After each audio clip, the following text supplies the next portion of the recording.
The call came just after midnight. "Mr. Hale, it's the ER. You need to come in. It's your daughter." The drive there was silent. No music, no thoughts I could afford to have. When I walked into the trauma unit, the fluorescent light carved everything in surgical precision. Her face swollen, lips split, one eye purple, her fingers trembling as she whispered, "Dad, it was him." I didn't need her to say the name. The city already knew it. The billionaire's son. She handed me her phone. The screen glowed. A message from him. She refused to spend a night with me. "My dad owns this city. You can't touch me." He was right. I couldn't, not legally, not through justice.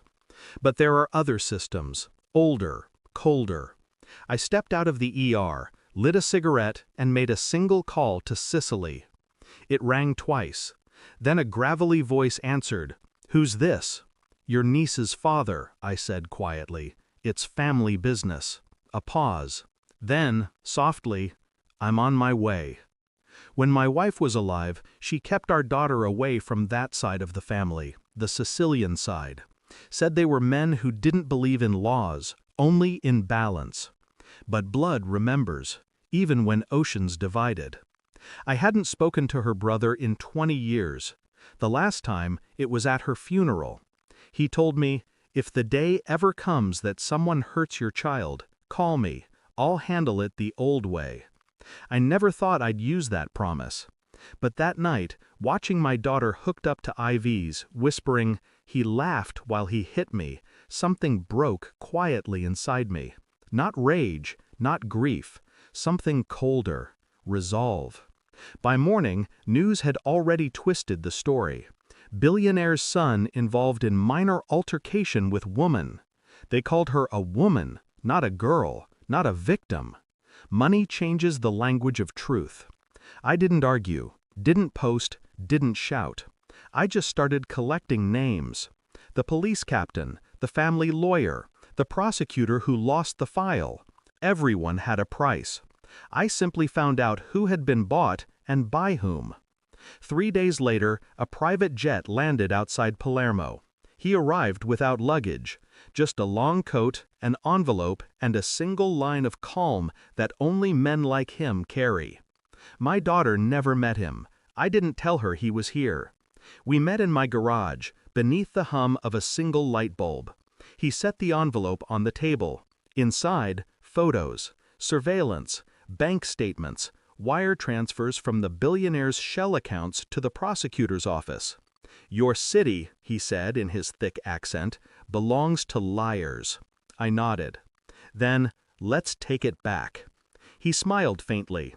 "No, let's clean it." The plan was meticulous, surgical, no noise, no blood on our hands, none that could be traced, at least. He called it restructuring. I called it balance. We began with exposure, anonymous leaks, screenshots, data trails of bribery and abuse. By week's end, the billionaire's empire was trembling under the weight of its own corruption. But his son, the golden boy, was untouched, protected. That was fine. He was next. The boy lived like royalty. Penthouse, private guards, cocaine on silver trays. I watched him from across the street one night. He laughed with friends, oblivious to the storm building under his father's empire. That's when my brother-in-law told me something I hadn't expected. "The father made the call," he said. "He told the son to do it. Said the girl needed to learn her place. Power lesson.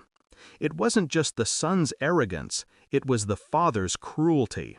They had both orchestrated her suffering. And that changed everything." 2 weeks later, both father and son vanished. The police found the billionaire's yacht adrift off the Amalfi coast. No bodies, no blood, just silence and the faint scent of gasoline. But I know what happened, because he told me. "They begged," my brother-in-law said. "First the father, then the boy. But they begged for each other, not for themselves. Family loyalty. Until the end." He paused. "I made them watch each other drown. It seemed fair. I didn't flinch, didn't thank him, just nodded once. Justice, in its truest form, is never loud. It's simply complete.